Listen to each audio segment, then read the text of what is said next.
really is a balance. You know, there's a balance of what you can say really over the internet to who knows who, you know, opposed to if you're just having a casual conversation one-to-one. And I made a video, and I think that going over it, watching it, and then deleting it, nothing I said was out of bounds. Out of bounds. But you do have to be maybe a little more careful what you say. And when you're touching upon matters dealing with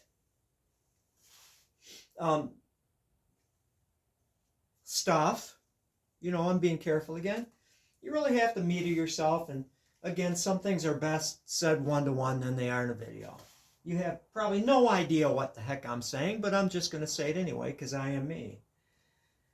I'm going to start this out. This is my Renaissance bow, and it's kind of funny having a sinew bowstring, you know, on a board bow. But I've sold a million of these things, and the reason I call them my Renaissance bow is it's kind of a rough interpretation of like an English longbow kind of a thing. And I'd sell these to reenactors, and I sold actually quite a few of them to a fellow that went to Ren fairs and sold them at a booth.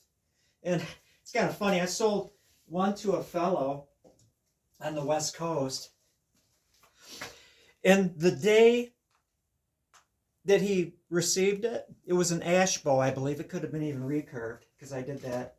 The day he received it, he went out and he caught a bird. I'm not too sure what kind of bird it was, a bigger bird, you know, kind of partridge size, kind of grouse size, whatever birds live in his. Went out and nailed it and had dinner, you know, with one of my Ren bows. I think that's kind of cool. Another thing I really like about them is I have to admit, I can hit more consistent bullseyes with an anchor like this than I can a short bow, although I can hit stuff with a short bow. These are fun. These long bows are fun. They are just built for accuracy. Now I'm going to contrast that with a horse bow. A horse bow that's going to Oregon. And it's this one. And I'll get into the natural pigments and other stuff. But there's a couple differences that I'm going to point out tactfully between one of these things and pretend it is a U war bow. Pretend it's not a board bow with a sinew string. Pretend it's an actual war bow. And then let's call this a war bow too, because they did stuff, you know. It wasn't always about hunting game. Sometimes it was people hunting. By necessity, I'll let you determine that. This one, this Italian yew, imported yew from the high altitude areas of Italy, possibly Spain, I'm not sure. I could look that up, but let's just say imported wood, shipped to a bow making factory. Yes, factory. These people did these things. This person does this part of the process. This person does this part of the process. We're cranking these things out en masse. It is a tool of war. We're going to package them in boxes, and we're going to ship them to our troops. This, on the other hand, was made by the individual that wielded it. The person that made this bow used the bow. The person that used this bow probably didn't make the bow. I'm not saying that the people in the backwoods of England didn't make their own bows and they used them for hunting or poaching, you know, on the king's property, but generally speaking, a military product made in a factory, military product, hunting product, life product, made by the individual that used them. And so you're not going to get the same adornment on that English war bow as you would one of these things. There's always going to be this big discussion. There's always going to be this big discussion that the native peoples of North America, they didn't paint their bows. They didn't have time to paint their bows because it was a mad dash for survival. But then I would counter with that they actually lived in villages. You know, they had a division of duties amongst the various people in the tribe. They had time for singing and dancing. They had time for carving flutes. They had time to make drums. They had time to paint their war shirts and decorate it with hair tufts, perhaps. Paintwork, beadwork, quill work. They had, after they earned them, these amazing headdresses that were not just a band of leather with feathers stuck in them. Beautiful, beautiful stuff. Look at the West Coast. People on the West Coast that were living in permanent settlements could go out and catch a truckload of fish in one day, salmon. They're running. Let's go out there. Let's catch our thousands of pounds of salmon and smoke them, prepare them, and have time to have some fun. Play games, have tournaments, arm wrestle, paint our bows, do stuff, carve giant totem poles, you know. Do paint stuff. People that you would picture that would be hardened, migratory, scrambling just to eke out a living. I like that, eking out a living. You know, let's look at the Apache. Tough group of people. They had time to weave beautiful baskets. They were known for their basketry. More than just putting together a bowl that holds stuff. These were beautifully made baskets. They did beadwork. Does that have anything to do with catching stuff? No, I'd say. Now I'm going to get into the meaning of art. Painting their parfleche, which rawhide containers that weren't just bare rawhide. They were painted with beautiful, ornate designs in some cases, simple in other cases, color and design, you know. That wasn't necessary for catching game, but they still did it. Expressive. Expressing ourselves is just in our DNA. So it wasn't just this bare minimal cobbling together, everything is rough kind of stuff. They had time to do stuff. They knew what they were, because they knew what they were doing, they were established, right? Now, as far as painting, let's get just into the aspects of painting. Just painting. What is paint? What is paint? I am acting. You know, it's ground pigments. Let me capture this. And I'm going to give credit to this fellow. If I buy something on eBay and I like it, I'm going to give credit to it. Dave's Decals. You may pronounce it Decals if you want, but I'm going to pronounce it Decals. Dave's Decals on eBay. And this is a list of all the different ground pigments he sells. Look at that. You don't need to read it. Just trust me, there's a wide variety and there's a lot of them. I think he even has a green, believe it or not, which would be, you know, taken from some ore that had copper or iron in it. I, on the other hand, just bought 5. I'm going to bring out just 3 of the, actually in the camera they look pretty similar. A whitish, an ochreish, and a yellowish. And then, again, the camera doesn't show them. I've got a different kind of white and different color kind of orangey yellow. And again, you're seeing a different color than I am. It reminds me, the white one, there was a famous painting, I think it was Caitlin, the fellow that went out west and did these beautiful paintings. You know, pretty well done. The proportions are good, the colors are good. This is what he saw. He was a walking Kodak.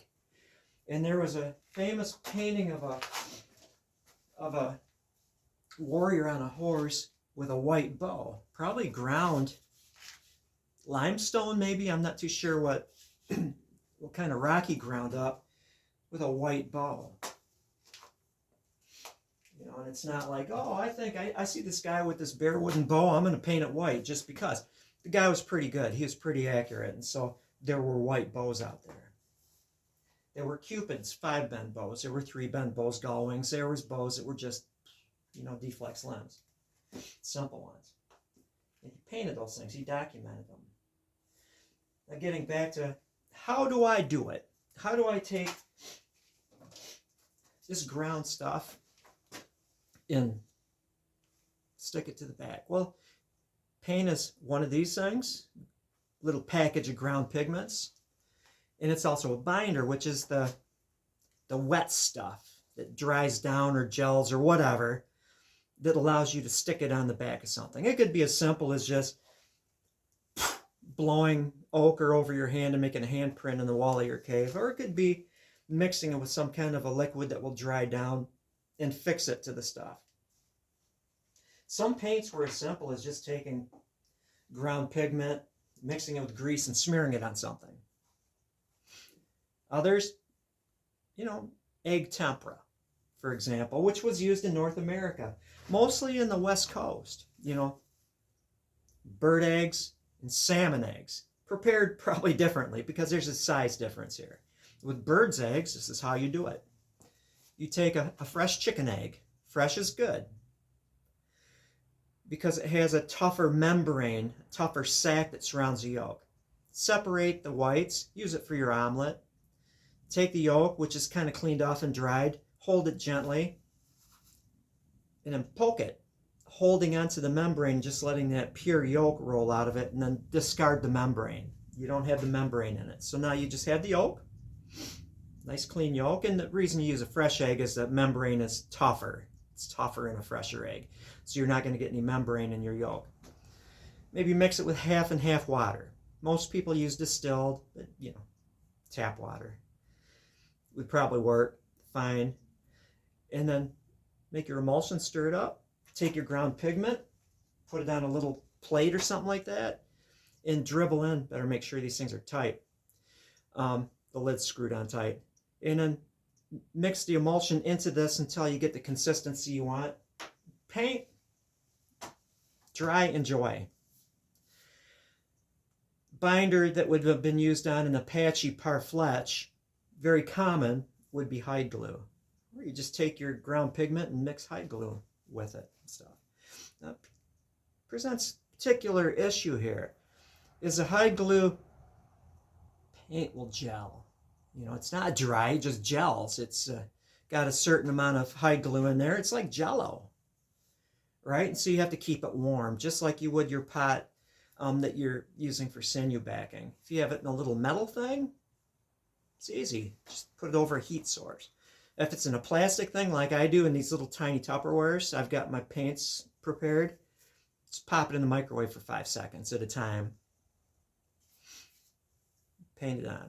Now it's going to get gloppy. It's going to hit that bow and it's going to cool down. It's not going to be the smooth, beautiful finish that you're witnessing before you. So what do? Put your bow over a heat source and it will liquefy, and then you can smooth it out with a brush. Simple. There's always a way to do something. Is this tough? Do I have to put like a polyurethane finish on it? No, it's pretty tough stuff. I suppose if I scratched hard enough, I could remove it. But it's the hide glue over the rawhide on your Parfleche or your bow. Hold up pretty good. I like it. I have to admit, this bow that's going to the west coast of Oregon, I use Type Bond 3 to stick the rawhide over the sinew, which I wasn't even planning on selling it, right? This is an experimental bow. That's why I was jimmying at 75 pounds and torturing it, and it wasn't as careful as I should have been, but the bow survived. It's hickory, it's tough. It might have been a super bow. It's a good bow. It might have been a little better if I didn't torture the heck out of it, if I knew I'm going to sell this bow, so I'm going to be more careful. But it turned out to be a pretty darn good bow. Now getting back to the painting. Oh, it's always that thing, they didn't paint their bows. I don't think painting bows is good. I just like the look of the bows, right? Well, think about this. What is art? I might have said this before, maybe I didn't, but to the Western mind, art is typically different than it is to these cultures. Art for art's sake. Gee, I just bought this painting at the gallery, Martha. Let's admire it. Pour me a glass of champagne. Whereas this is These are my colors. This is my design. I need to add as much of this bow as possible for confidence, for accuracy, just like Ishii. The colors he crested his arrows with, in his mind, helped them hit the target. These colors, this design is important to me. And also the bow itself. Let's drag this thing out. You see before you an English war bow of 120 pounds. You don't see a red oak board bow here with sinew bowstring. I doubt that the people that wielded these bows, I'll hide this one behind my back, viewed this as the bow was a gift from the moon. It represents the female. And the arrow is the gift from the sun. It represents the male. Metaphors for life. This bow is a metaphor for life, and then he gets hit by a Frenchman. Add a little bit of humor to it. I doubt that they thought that. It's a bow. The long bow came from Wales. What more do you need to know? Kind of a thing. Whereas the bow was given to us by the thunder beings. It's not just a tool. It's, in some languages, they called this the gift. It translated to not a bow, an arrow. It translated to gift, a gift from the thunder beings. It's a completely different scheme. And in that regard, it's like I'm taking the gift and I shall add my colors and my designs to it. Whereas this is, give me the bloody bow, we're going into battle. I'm kind of joking, I'm kind of not. Art was different. Expressing oneself was different. Certainly you go back, I'm not dissing on the Europeans, the Celts. They're going to strip down, paint themselves blue and go into battle. They're going to paint their faces and stuff like that. It's kind of a feature that has been seen throughout the world. New Guinea, when they're out in battle, with the bone carved things in their noses and the ornate painting on their face and stuff like that. It's different. You have to separate yourself from who you are and what you are in the greater scheme of things to transporting yourself to a whole different place and mindset. Interesting feature, again, getting to the military aspect of the English war bow, or Turkish bows or Hun bows or anything. Well, the Huns probably made their own bows. But bows that were made for a military in factories. Now, they all kind of look the same. If you looked at the wide range of people at Agincourt, more or less all the bows were probably the same. More or less. There's differences, of course, between individual bows.